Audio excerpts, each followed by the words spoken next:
Hermanos, que el Señor les bendiga en esta mañana. Y bueno, recordando un poquito ahí, ahorita estamos viendo lo que es una verdadera conversión. Sí, hemos estado viendo acerca de las 9 marcas de una iglesia sana.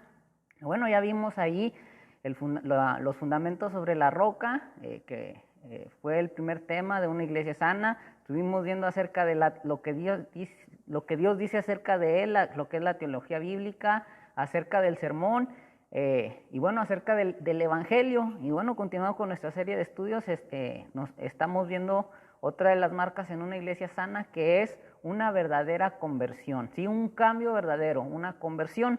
Y bueno, hemos estado viendo ahí a lo largo de las semanas distintos testimonios de distintos personajes. Vimos ahí el cambio radical en la vida de Pablo, vimos ahí la semana pasada un poquito acerca de Nicodemo, y bueno, cómo el Señor trató con él para que él pudiera entender de que necesitaba él de una verdadera conversión. Y bueno, esta es la cuarta semana y lo que vamos a ver es, o lleva por título, es cómo sucede este cambio. Y bueno, no sé si alguna vez te has preguntado o hayas experimentado un cambio sorprendente, inesperado en tu vida y cómo sucedió. Muchas de las veces cuando venimos al Evangelio empieza a haber ciertos cambios en nuestra vida, pero a lo mejor no nos damos cuenta. Sí, pero hay personas a tu alrededor que posiblemente sí noten esos cambios y te empiezan a preguntar, oye, fíjate que ahora antes actuabas así y ya últimamente has cambiado. A lo mejor posiblemente lo has experimentado y a lo mejor fue un cambio que tú no notaste, pero otras personas sí vieron. ¿Y cómo sucedió? Bueno, posiblemente como hemos estado viendo, por ejemplo, en la vida del apóstol Pablo, fue un cambio radical, fue un cambio muy rápido y fue pues visto por todas las personas. O bueno, en otros casos el cambio puede ser progresivo, pero muy despacio. ¿Sí? Recordemos que Dios trabaja con cada uno de nosotros de una manera personal y bueno, Él va desarrollando los cambios de cada uno conforme a como Él quiera y como nosotros también le permitamos. Y bueno, en los últimos estudios hemos considerado lo que es una conversión. Y bueno, como lo mencioné, es un cambio radical que se produce cuando una persona se aparta de su pecado y confía en Cristo. Y bueno, en este estudio nos vamos a centrar en cómo se produce esta conversión, cómo se produce. Si hemos visto ahí, como lo mencioné, esos cambios de esos personajes y cómo ese cambio se dio cuando Pablo reconoció a Jesús en ese encuentro que tuvo ahí rumbo a Damasco. Y bueno, todos los demás personajes nos damos cuenta que sufren un cambio, ¿sí? Fue el impacto que Jesús siempre produjo, este impacto ahí durante su ministerio con los que tuvo contacto. ¿Sí? Recordando un poquito a Zaqueo, a la mujer de Samaria ahí en el pozo de agua. Bueno, hay muchos ejemplos que podemos dar en los cuales, bueno, se produce ese cambio. Y bueno, ¿cuál es la idea principal de este estudio del día de hoy? Bueno, que a través del Evangelio, por el poder del Espíritu Santo, Dios da nueva vida a pecadores que están muertos espiritualmente. La conversión ocurre cuando Dios nos da una nueva naturaleza y sobrenaturalmente nos capacita para arrepentirnos de nuestros pecados y creer en el Evangelio. Y bueno, esto nos recuerda un poquito lo que es el estudio anterior. Nos vamos dando cuenta que lleva una secuencia. Y bueno, recordemos que el Señor le dijo a Nicodemo acerca de ese nuevo nacimiento. Y bueno, eso ocurre cuando nosotros reconocemos o tenemos ese encuentro personal con Jesús, cada uno de nosotros, y bueno, creemos en el Evangelio y creemos en lo que Cristo ha hecho por nosotros ahí en la cruz. Y bueno, vamos a profundizar un poquito, vamos a ver ahí un poquito en los pasajes. Ahí te invito a que me sigas en tu Biblia, en Primera de Pedro, capítulo 1, ¿sí? Ahí de los versículos del 22 al 25. ¿Y qué nos dice este texto? Bueno, Pedro ahí nos exhorta, nos anima a vivir vidas que estén marcadas por la santidad y la reverencia a Dios. ¿Por qué? Porque Dios nos ha salvado y nos ha dado una esperanza eterna. Sí, quiero que me acompañes, le voy a dar lectura, tú me vas siguiendo ahí con tu Biblia, ahí en donde estés viendo de este estudio. Y dice así la palabra de Dios. Primera de Pedro, capítulo 1, del 2 al 25.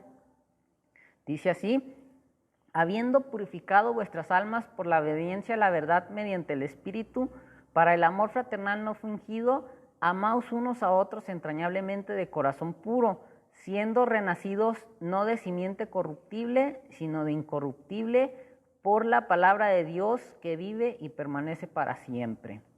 Porque toda carne es como hierba, y toda la gloria del hombre como flor de la hierba. La hierba se seca y la flor se cae, mas la palabra del Señor permanece para siempre, y esta es la palabra que por el Evangelio os ha sido anunciada. Bueno, este es el pasaje. Recordemos que esta carta es una carta del apóstol Pedro, fue uno de los discípulos que estuvo con Jesús, y bueno, aquí él nos recuerda acerca de lo que él aprendió mientras estuvo siendo discipulado, mientras el Señor lo discipuló. Y bueno, él nos recuerda en este pasaje acerca de esto y le da una exhortación a todos los creyentes en general, ¿sí? Incluso a cada uno de nosotros él nos está exhortando, nos está animando. Y bueno, ¿qué es a lo que nos exhorta Pedro en este pasaje? Bueno, ahí en el versículo 22 nos exhorta a amarnos unos a otros entrañablemente de corazón puro, ¿sí? Y bueno, esto es algo que podemos darnos cuenta, ¿sí? Por naturaleza el hombre siempre ha sido egoísta, ha sido orgulloso, ha sido una persona que no tiene un amor ágape por los demás, ¿sí? Y en este caso Pedro nos exhorta, nos recuerda que como creyentes, como personas que hemos nacido nuevamente, tenemos que mostrar ese amor, tenemos que amarnos entrañablemente. Y bueno, recordemos que durante el ministerio de Jesús, Pedro vio cómo Jesús amaba a todas esas personas, cómo él no hacía acepción de personas y a todos los trataba por igual, ¿sí? Ahí uno de los casos, recordemos, es cuando ahí los hijos del trueno, Juan y su hermano, le dicen: Señor, ¿quieres que oremos para que destruyas esta ciudad? Y bueno, ahí Jesús los reprende, ¿sí? Trata con ellos, y durante todo su ministerio vemos el amor que Jesús mostraba hacia las personas. Y bueno, Pedro, de experiencia propia, él nos lo dice, ¿no? Él nos dice aquí, bueno, que nos amemos todos de un corazón puro, y esta es la exhortación que nos da en este pasaje, la primera exhortación. Y bueno, ¿en qué se basa Pedro para exhortarnos a que nos amemos unos a otros? Bueno, ahí en el 22 y en el 23, Pedro nos exhorta a hacer esto sobre la base de que hemos purificado nuestras almas por nuestra obediencia a la verdad y por nuestro nuevo nacimiento. ¿Sí? Como lo mencioné ahorita, mira, una persona que no ha nacido, una persona que no ha tenido un encuentro con Cristo, vive bajo su vieja naturaleza. Y bueno, ¿qué es lo que quiere decir con esto? Bueno, que él se deja llevar por sus deseos, que él se deja llevar por todo aquello que es contrario a este nuevo nacimiento. Si lo mencioné ahorita, el hombre es egocéntrico, el hombre es orgulloso, el hombre no muestra amor, ágape hacia las demás personas. Y bueno, por eso Pedro se basa en esto, en que somos obedientes a la verdad, y que además está asumiendo que hemos tenido un nuevo nacimiento. ¿Sí? Ahí en el 22 y en el 23, ahí puedes checarlo, puedes leerlo, puedes podemos reflexionarlo, y el por qué Pedro nos está haciendo esta exhortación. Y bueno, ¿por qué medios hemos nacido de nuevo? Ahí en el 23 nos podemos darnos cuenta que hemos nacido de nuevo a través de la palabra de Dios que vive y permanece. Es decir, hemos nacido de nuevo por medio de oír la palabra de Dios. Dios ha hecho que esa palabra obre eficazmente en nuestros corazones para llevarnos a arrepentirnos de nuestros pecados y confiar en Cristo. ¿Sí? Y bueno, recordemos ahí en el ministerio de Jesús que cada persona cuando tuvo un encuentro con Él, cuando el Señor trató con ellos de una manera personal, hubo siempre un cambio, ¿sí? Y bueno, vemos incluso en la vida del apóstol Pablo, una vez que se encuentra con el Señor ahí en el camino a Damasco, una vez después de esto, de que él reconoce quién es Jesús, nos damos cuenta que la palabra de Dios o el Evangelio había llevado a Pablo a arrepentirse y a reconocer que Jesús era el Mesías que se había prometido desde el Antiguo Testamento. Y bueno, muchos de nosotros, cuando llega la palabra de Dios a nuestros corazones, nos permite arrepentirnos y confiar en Jesús. Entonces, por eso, Pedro nos dice que hemos nacido de nuevo a través de la palabra de Dios que vive, que es viva, que es eficaz y, bueno, que permanece para siempre. Y bueno, ¿qué significa que la palabra de Dios es simiente incorruptible? ¿Y qué nos enseña esto acerca de la vida que obtenemos a través del nuevo nacimiento? Bueno, que la palabra de Dios es simiente incorruptible significa que nunca falla y que siempre es verdadera, siempre es poderosa para cumplir los propósitos de Dios.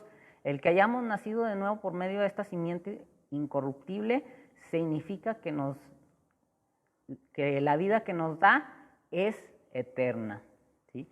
Recordemos que la palabra de Dios nos dice ahí en uno de sus pasajes que Dios no es hombre para que mienta, ni hijo de hombre para que se arrepienta, ¿sí? Entonces es verdadera,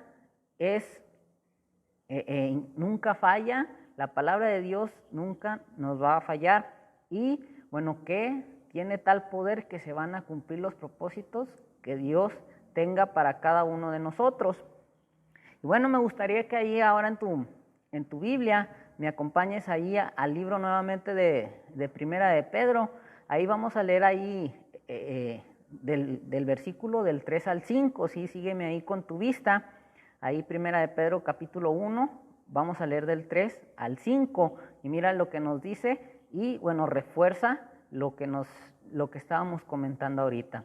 Dice ahí, bendito el Dios y Padre de nuestro Señor Jesucristo, que según su grande misericordia nos hizo renacer para una esperanza viva por la resurrección de Jesucristo de los muertos, para una herencia incorruptible, incontaminada, inmarcesible, reservada en los cielos para vosotros, que sois guardados por el poder de Dios mediante la fe, para alcanzar la salvación que está preparada para ser manifestada en el tiempo postrero. Entonces aquí el apóstol nuevamente nos refuerza que la palabra de Dios es verdadera, es poderosa para cumplir su propósito y que la vida que tiene toda aquella persona que ha depositado su confianza en Cristo es una vida eterna, ¿sí? Es una vida eterna en la presencia de Dios. Y bueno, ¿cuál es la palabra del Señor que nos da el nuevo nacimiento? Según ahí el versículo 25 que leímos de Primera de Pedro 1, del 22 al 25.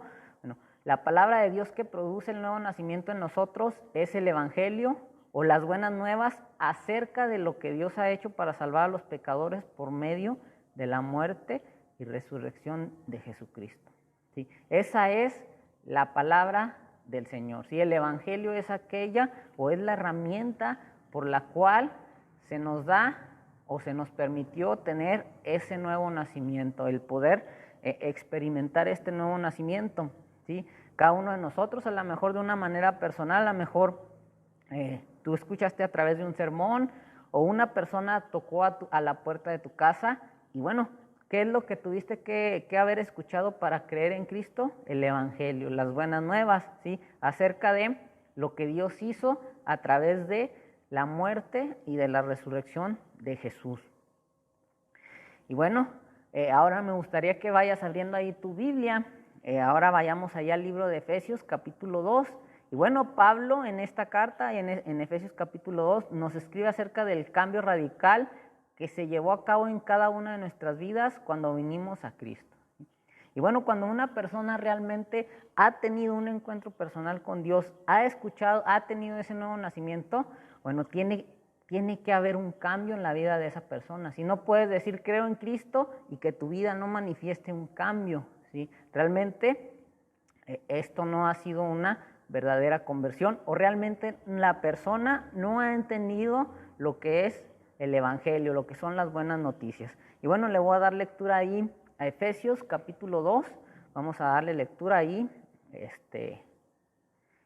Efesios 2 va a ser del 1 al 10, y dice así la palabra de Dios ahí en Efesios 2, del 1 al 10, y Él os dio vida a vosotros cuando estabais muertos en vuestros delitos y pecados, en los cuales anduvisteis en otro tiempo, siguiendo la corriente de este mundo, conforme al príncipe de la potestad del aire, el espíritu que ahora opera en los hijos de desobediencia, entre los cuales también todos nosotros vivimos en otro tiempo, los deseos de nuestra carne, haciendo la voluntad de la carne y de los pensamientos. Y éramos por naturaleza hijos de ira, lo mismo que los demás.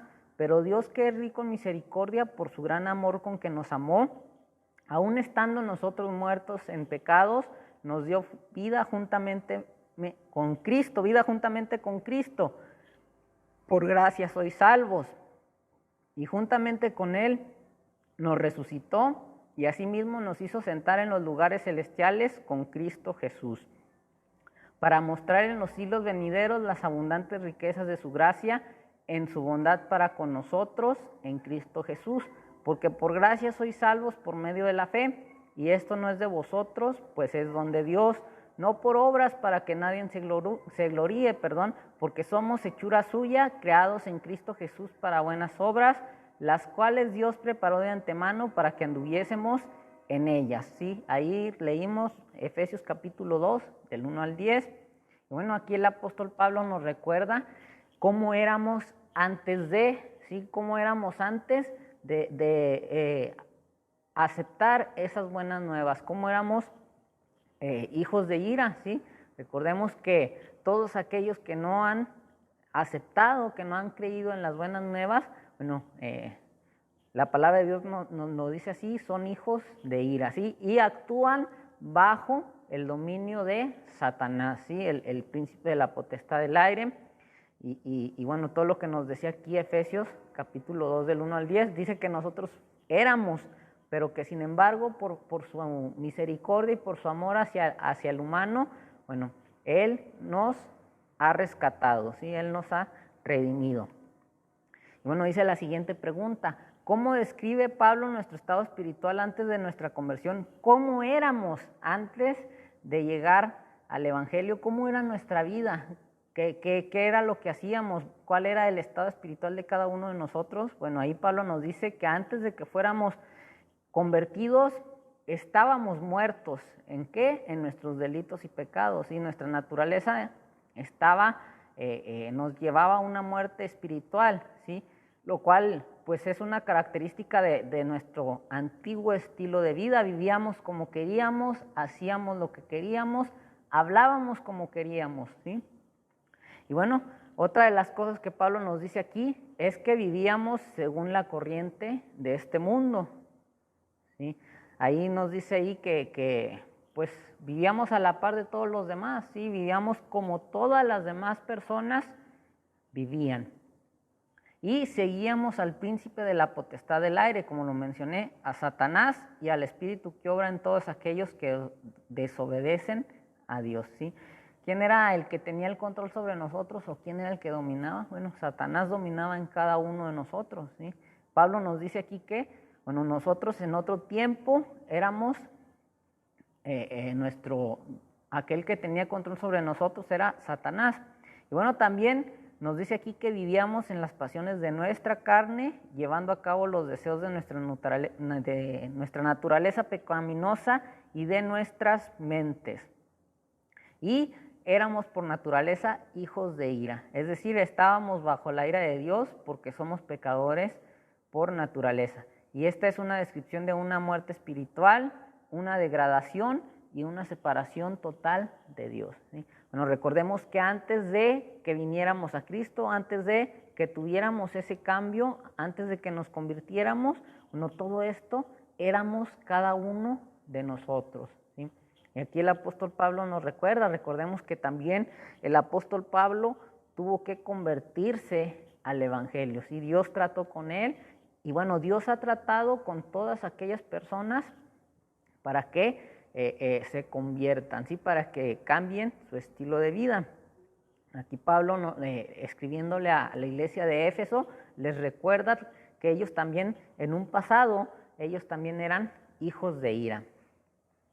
Y bueno, ¿qué pasó con nosotros para que se llevara un cambio tan radical? Ahí en el versículo 4 y 5, lo que trajo ese cambio tan radical en nuestras vidas es que Dios nos levantó de esa muerte espiritual y nos unió con Cristo. Por el resto del Nuevo Testamento, incluyendo el pasaje que estudiamos en Pedro, sabemos que esto ocurrió cuando Dios, por su gracia, nos capacitó para arrepentirnos de nuestros pecados y aceptar el mensaje del Evangelio que nos predicaron, ¿sí? Entonces, bueno, ahí recordemos que hubo un sacrificio perfecto y ese sacrificio fue Dios, fue Jesús a través de Cristo.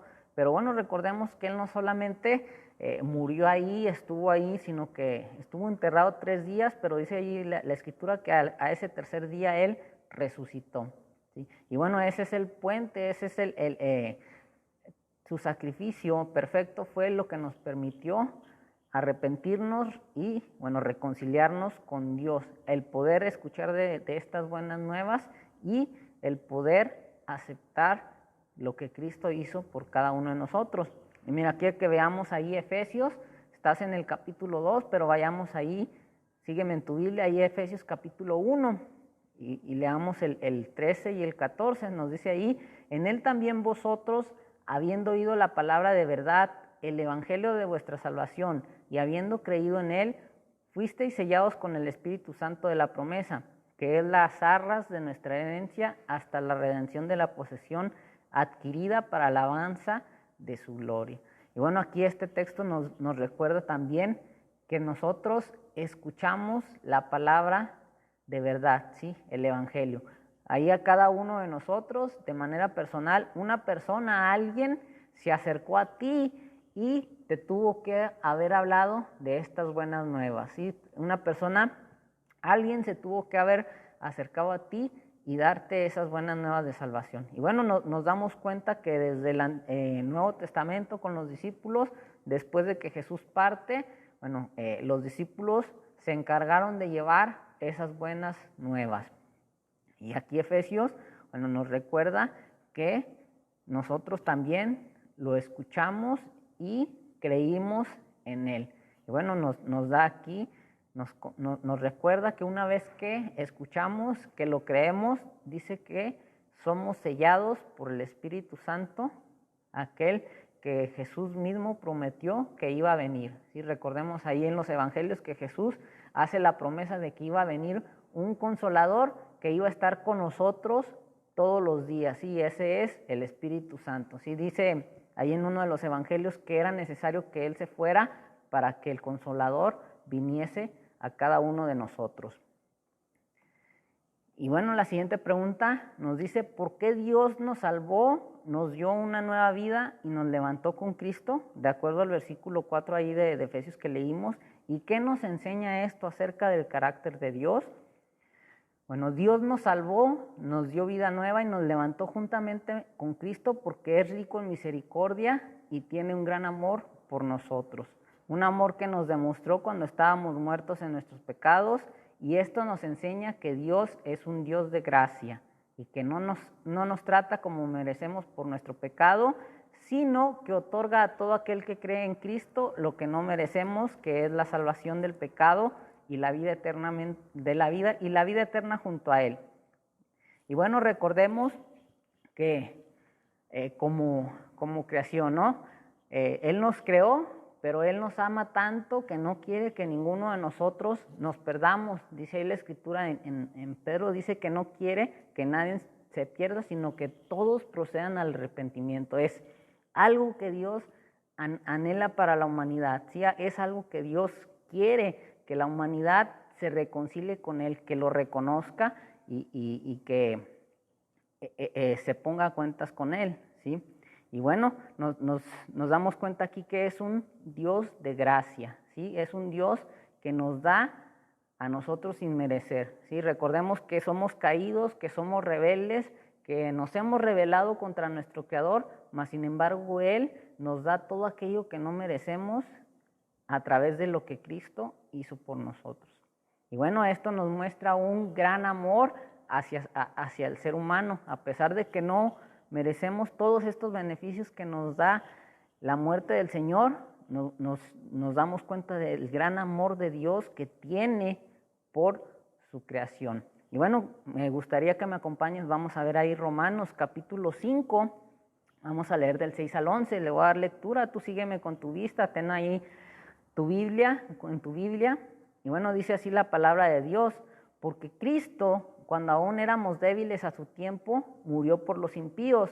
Ciertamente apenas morirá alguno por un justo, con todo pudiera ser que alguno osara morir por el bueno. Mas Dios muestra su amor para con nosotros, en que siendo aún pecadores, Cristo murió por nosotros.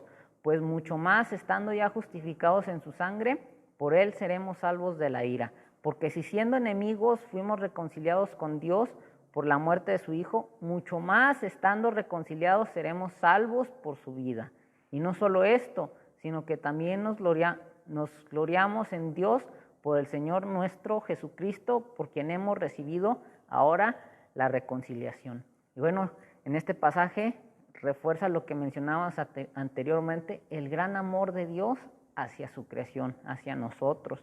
Y bueno, cómo Él nos lo demuestra a través de sacrificar a su propio Hijo. Ahí vimos Romanos 5:8, más Dios muestra su amor para con nosotros. Qué gran muestra de amor de parte de Dios hacia el ser humano, ¿sí? Mandar a su Hijo a morir, mandar a alguien inocente a pagar por los culpables.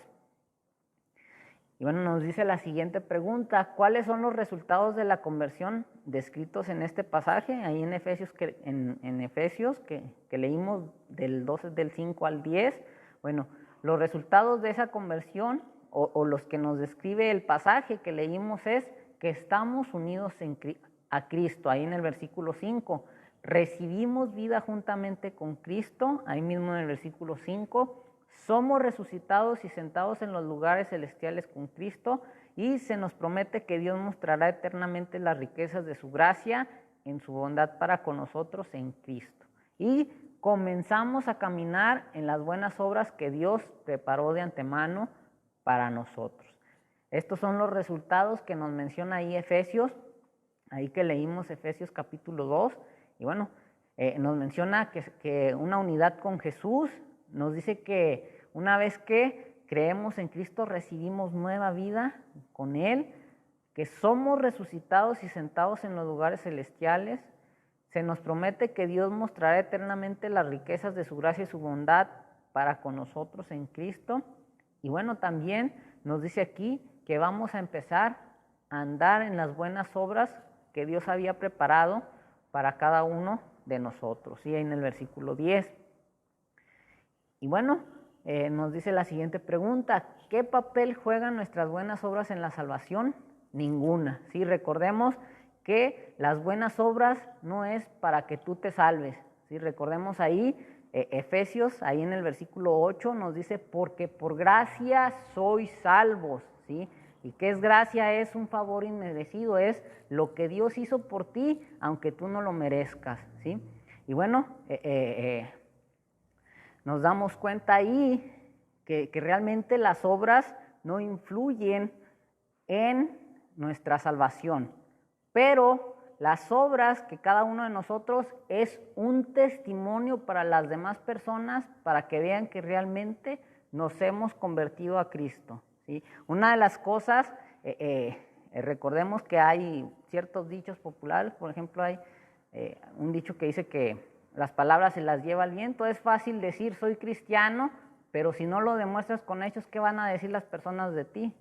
¿Sí? Y bueno, algo que podemos darnos cuenta en Hechos, a través de la iglesia primitiva, nos damos cuenta que ellos se decían cristianos y lo demostraban con sus actos. ¿Sí? Esas buenas obras es lo que dan el testimonio para mostrar que cada uno de nosotros verdaderamente es una persona que se ha convertido a Cristo, ¿sí? Como lo mencioné, para tu salvación no tiene nada que ver, pero es un testimonio que demuestra que tú realmente te has convertido a Cristo, ¿sí? Ahí en Hechos nos damos cuenta en la iglesia, en la iglesia primitiva nos dice que se añadía cada vez a las personas, se añadían más porque veían lo que ellos hacían, ¿sí? Se daban cuenta que ellos realmente sí se habían convertido, y no solamente esto, sino que lo mostraban con sus obras. Y bueno, de estos dos pasajes, ¿qué es lo que aprendemos? Aprendemos que a través del Evangelio, por el Espíritu, por el poder del Espíritu Santo, Dios da nueva vida a pecadores que están espiritualmente muertos. La conversión sucede cuando Dios nos da una nueva naturaleza y nos capacita para arrepentirnos de nuestros pecados y creer en el Evangelio. Y esta conversión no es el resultado de nuestras buenas obras, sino que tiene lugar por la pura gracia de Dios. Nos da una nueva vida, una nueva esperanza y una nueva capacidad para vivir una vida que agrada a Dios.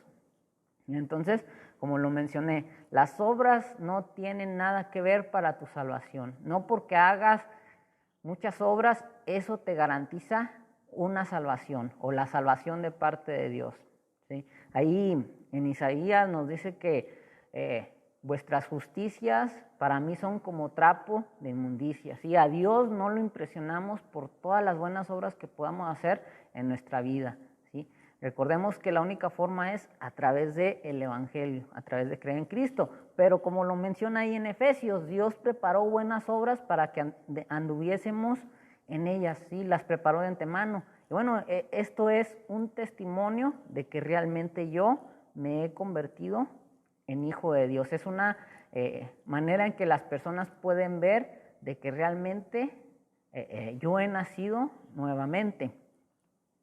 Y bueno, nos dice la siguiente pregunta: ¿por qué crees que es importante que una iglesia local enseñe con claridad acerca de cómo ocurre la conversión? ¿Y cuáles serán algunos de los resultados de la enseñanza correcta o errónea acerca de este tema? Y bueno, es importante que cada iglesia, que las iglesias locales enseñen acerca de cómo sucede la conversión para que realmente pueda haber una conversión en los miembros de dicha iglesia. De esta forma, cada persona, cada creyente o cada persona que asiste a la iglesia local tendrá el conocimiento preciso de si han sido convertidos, y además los miembros de la iglesia evangelizarán bíblicamente, además de otras cosas, ¿sí? Entonces, bueno, realmente es importante para las iglesias que enseñen acerca de la verdadera conversión. Como lo mencioné, es muy fácil decir soy cristiano, pero ¿qué refleja tu estilo de vida? ¿Cómo estás viviendo? ¿Realmente estás viviendo a lo que estás diciendo? ¿Realmente sí te has convertido al Evangelio? Entonces, por eso es importante para las iglesias locales que cada uno de los miembros aprendamos acerca de la conversión, ¿sí? Y bueno, que cada uno de nosotros se autoexamine, ¿sí? Si realmente se ha convertido o no al Evangelio, ¿sí? Que cada uno de los miembros, de las personas, saque su conclusión si realmente ha comprendido lo que implica las buenas nuevas, que implica él creer en Cristo, si realmente cada uno de nosotros se ha convertido, ¿sí? Y bueno, los resultados, ¿cuáles serían los resultados? Los resultados, como lo mencioné, cada miembro se preocuparía por evangelizar bíblicamente, o sea, como debe de ser, daría el plan de salvación a las personas sin confundirlas. Y otra de las cosas es que esa iglesia, cada miembro se autoexaminaría a ver si realmente él ha sido convertido, ¿sí? Y bueno, si la iglesia local enseña la conversión de una manera equivocada, posiblemente los miembros de dichas iglesias van a creer que están convertidos cuando realmente no se han convertido, ¿sí?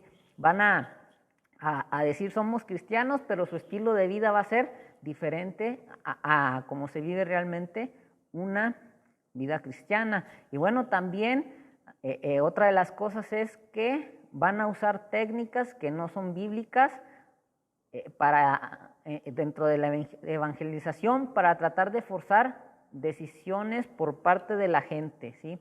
Cuando no se habla de una verdadera conversión o cuando se tiene una idea equivocada de una verdadera conversión, bueno, también las iglesias, en vez de centrarse en la verdad del Evangelio, van a tratar de forzar decisiones en las personas, si no va a haber un cambio verdadero en esas personas que traigan o que lleven a sus iglesias.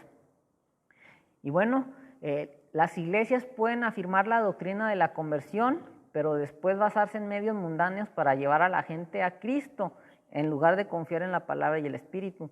¿Cuáles son algunas de las cosas en las que como iglesia podemos confiar indebidamente para impactar la vida de las personas? Bueno, tal vez puede haber muchas respuestas, o tal vez tú ahí ya tienes en tu mente algunas respuestas, pero algunas respuestas que podemos dar es posiblemente el estilo de ropa del predicador. Tal vez si no tenemos una buena enseñanza acerca de la conversión, nos vamos a enfocar tal vez también para ganar personas al estilo de música, tal vez cómo debe de estar el edificio, cómo debe de ser la iluminación, si debe de haber el humor o no humor en el sermón. Tal vez a lo mejor vamos a hacer planes para evangelizar que no tengan nada que ver con lo que realmente marca la evangelización, ¿sí? Y bueno, estas cosas en sí no están mal, ¿sí? Pero siempre debemos de recordar que una persona puede nacer de nuevo solamente por la palabra de Dios, ¿sí? Para que permanezca y viva para siempre. Sí es bueno el hacer planes, sí es bueno el hacer estrategias, pero recordemos que lo que va a convertir a una persona es el Evangelio, ¿sí? Las buenas nuevas.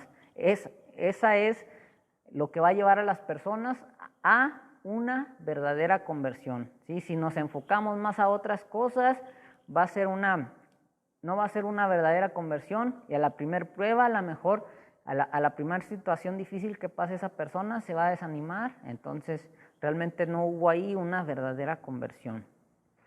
Y bueno, ¿cómo debería de impactar el reflexionar sobre nuestra muerte espiritual y la nueva vida que Dios nos ha dado soberanamente en cómo lidiamos con el pecado en nuestras vidas, cómo respondemos a la crítica, nuestras oraciones por los demás y nuestras relaciones con la iglesia? ¿Cómo debe impactar el reflexionar sobre nuestra muerte espiritual y la nueva vida que Dios nos ha dado? Y bueno, dice el inciso A, en cómo lidiamos con el pecado en nuestras vidas. El reflexionar acerca de la obra de Dios en la conversión debería recordarnos que Él es quien convierte a las personas, y por lo tanto esto nos debe de animar a evangelizar. También nos debe de motivar a seguir evangelizando aun cuando no vemos fruto inmediato, ya que sabemos que Dios es poderoso para salvar. Además, todo esto debería llevarnos a evangelizar de una manera que inste a las personas a arrepentirse y a confiar en Cristo, reconociendo que no tenemos el poder para causar tal decisión, ¿sí? Entonces, bueno, recordar acerca de nuestra muerte y de nuestro nacimiento espiritual nos debe recordar y nos debe de ayudar en que recordemos que la obra de Dios de la conversión es Él el que convierte a las personas. Tú no vas a convertir a nadie, ¿sí? Yo no voy a convertir a nadie. El que convierte a las personas es Dios, es el poder del Evangelio. Solamente tú, yo y todos aquellos que creemos en Cristo, nuestro deber es llevar esas buenas nuevas a las personas y, bueno, presentarlas de una manera clara, que la persona llegue a tomar una decisión, que la persona llegue a comprender que realmente está mal delante de Dios y que necesita arrepentirse y convertirse, creer en el Evangelio, ¿sí? Entonces, así es como nos lleva a reflexionar el asunto o lo que estamos viendo, o debe de impactar en nosotros la muerte espiritual y la nueva vida que Dios nos ha dado. Y bueno, ¿cómo respondemos a la crítica? Dice el inciso B. El reflexionar el hecho de que estábamos muertos en pecados y que Dios nos resucitó para vida debería de hacernos humildes. La vida espiritual que ahora tenemos es un resultado de la obra de la gracia de Dios. Por tanto, deberíamos responder a las críticas con humildad y aprecio, reconociendo que no somos la fuente de nuestro crecimiento en piedad y que necesitamos toda la ayuda que podemos obtener.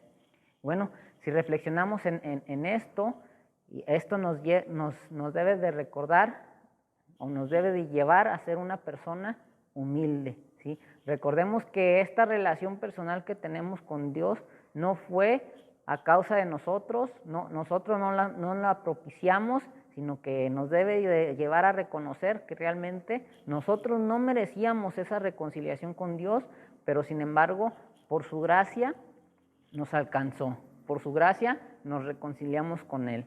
Y bueno, también debemos de responder a las críticas con humildad y aprecio, ¿sí? Apreciar esas críticas porque podemos sacar algo bueno, podemos aprender algo bueno y nos puede llevar a un crecimiento, a una madurez espiritual. ¿Sí? Podemos obtener más experiencia y vamos a poder obtener más conocimiento y aplicarlo a nuestra vida. En el inciso C, nos dice ahí el inciso C, en nuestras oraciones por los demás.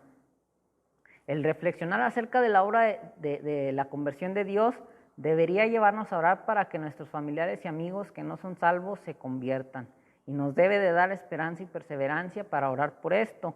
También nos debe animar a orar por todas aquellas formas mediante las que nosotros y los demás necesitamos crecer en santidad, dado que Dios es capaz de levantarnos de la muerte espiritual, también es capaz de traer un cambio a nuestras vidas, ¿sí?